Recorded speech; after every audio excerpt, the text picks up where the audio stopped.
Dong, I know you can hear me. Open up the door. I only wanna play a little. Ding dong, you can't keep me waiting. It's already too late for you to try and run away. I see you through the window.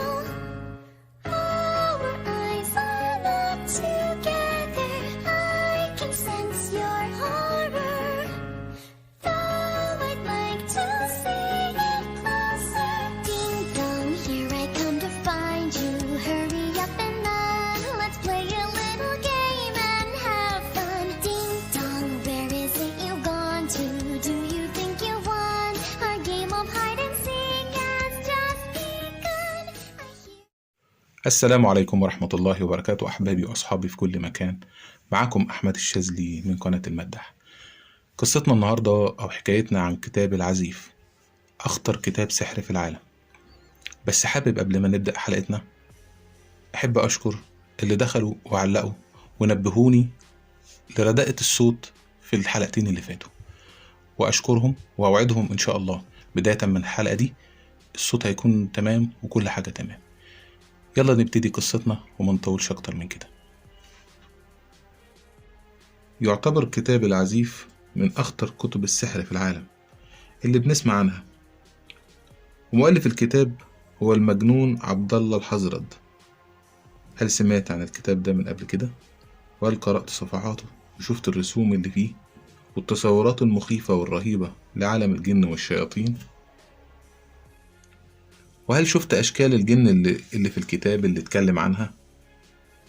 سمعنا عن كتب السحر الخطيرة زي كتاب شمس المعارف الكبرى واللي عملنا حلقة قبل كده عنه، وكتاب منبع أصول الحكمة. والكتب دي من أقوى كتب الروحانيات اللي اتكلم عن السحر والعلاج من السحر الفلكي وسحر الكواكب. لكن الكتب دي مش مخيفة زي كتاب العزيف. فإيه الكتاب ده ومين مؤلفه وإيه قصة أشكال الجن الموجودة في كتاب العزيف؟ والقصة الشاعر اليمني المجنون عبد الله الحزرد شهرة واسعة خاصة في القرن اللي فات. فالراجل اللي كان شاعر موهوب ومشهور بقصايده كان عايز يدخل في عالم الشهرة عن طريق السحر، عشان كده اختفى لمدة 10 سنين. زعم خلالها انه بيكلم كائنات غريبة وبيسمع منها اللي حصل في العصور الماضية، وجمع كل ده في كتاب اللي من المفترض انه كتاب تاريخ. لكن التعويذ والطلاسم الكتيرة الموجودة فيه منع الفاتيكان له.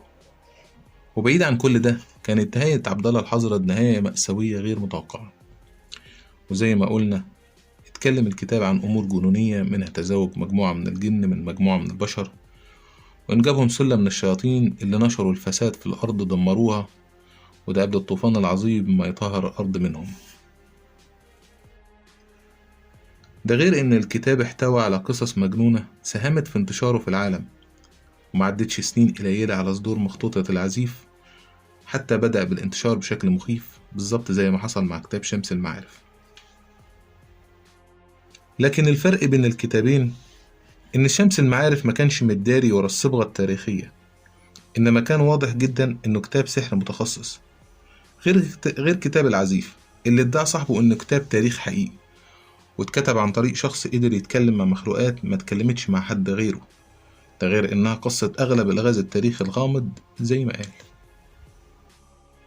عبد الله الحزرد مؤلف الكتاب والملقب بالمجنون، وهو من شعراء اليمن، وكان معروف عنه عند عامة العرب في الجزيرة العربية باسم المجنون.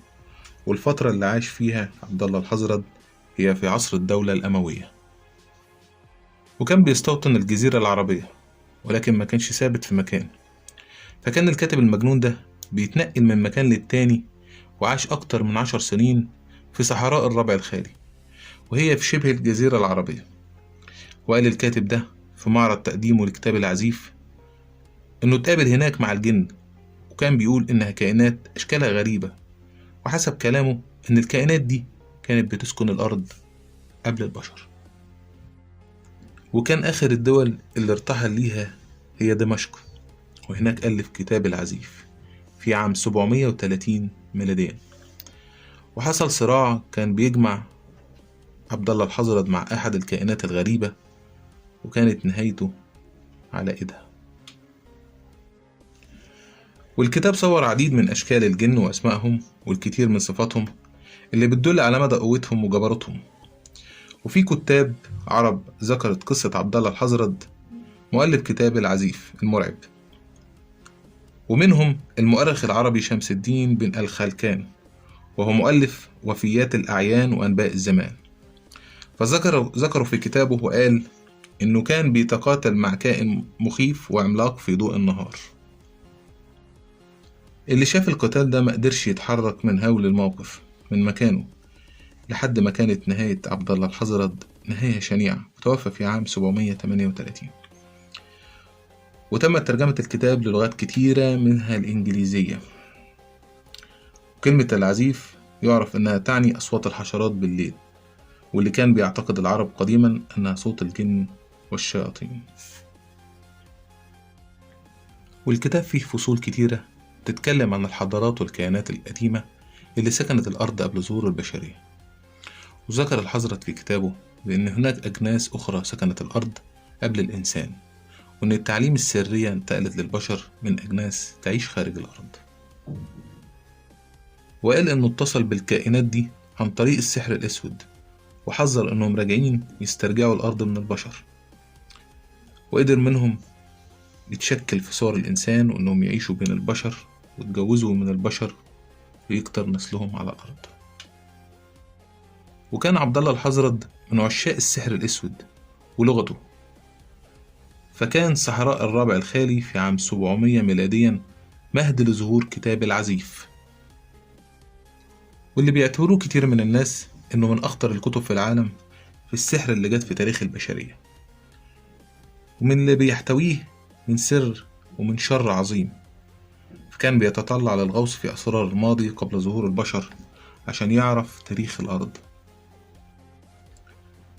فساهمت معرفته بالكثير من أسرار الموتى واستحضار الجن، ومعرفة الكثير من أسرارهم وألغازهم، وتعلمه لغة الجن والمخلوقات القديمة واللي ما يعرفهاش العالم لحد دلوقتي، واستخدامه قوى العالم السفلي والسحر الأسود لتسخير ملوك العالم السفلي في توضيح الأسرار الغامضة للكرة الأرضية في الحضارات القديمة عبر الأزمنة المختلفة، واللي تفضل من الألغاز المفقودة لحد دلوقتي.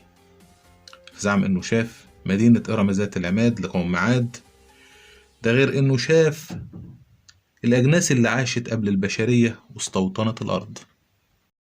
وحسب كلامه قام 20 شيطان بالتزاوج من البشر لتنتج سلالة مشعوذة من المفسدين اللي يعسوا فسادا في الأرض، حتى تطهير الأرض منهم عن طريق الطوفان العظيم. بيتكون كتاب العزيف من 7 أجزاء، وعدد صفحاته 900 صفحة، وتمت ترجمته لعدة لغات منها الإغريقية واللاتينية في العصور الوسطى، وزي ما قلنا قبل كده برضو اللغة الإنجليزية. ودلوقتي تقريبا مفيش ولا نسخة من كتاب العزيف إلا نسخة واحدة سرية موجودة في مكتبة الفاتيكان. أعتقد إن كل اللي قلناه قبل كده هيخلي هناك تساؤلات عن النهاية اللي تعرض ليها عبد الله الحزرد المثيرة للجدل، فكانت نهايته ما تقلش مأساوية من كتابه. وقال أغلب المعاصرين إن السحر والمخلوقات الغامضة اللي كان بيتعامل معها عبد الله الحزرد غضبت منه قررت الانتقام منه بسبب استخدامه للسحر في أمور سيئة ما كانش متفق عليها.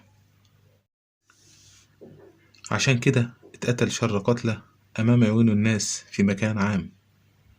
وقتها ظهر وحش ضخم غريب والتهمه واختفى فجأة بنفس الطريقة اللي ظهر بيها عشان تقفل صفحة الساحر المجنون عبد الله الحزرد للأبد. وبهنا أحبابي وأصحابي في كل مكان نكون وصلنا لنهاية قصتنا النهاردة، قصة أخطر كتاب في العالم وهو كتاب العزيف لمؤلفه المجنون عبد الله الحزرد. يا رب النهاردة تكون القصة عجبتكم وكل محتويات الفيديو عجبتكم، وأتمنى أن أكون قدرت أتغلب على الخطأ اللي حصل في الفيديوهات اللي قبل كده من ناحية التقنيات الصوتية، وحتى كمان تقصيري في بعض المعلومات. يا رب تغفروها لي، يا رب ما تنسونيش. بس أهم حاجة من اللايك والشير، تشتركوا في القناة. صدقوني ده شيء مهم جدا بالنسبة لي. أشوفكم على ألف خير. سلام.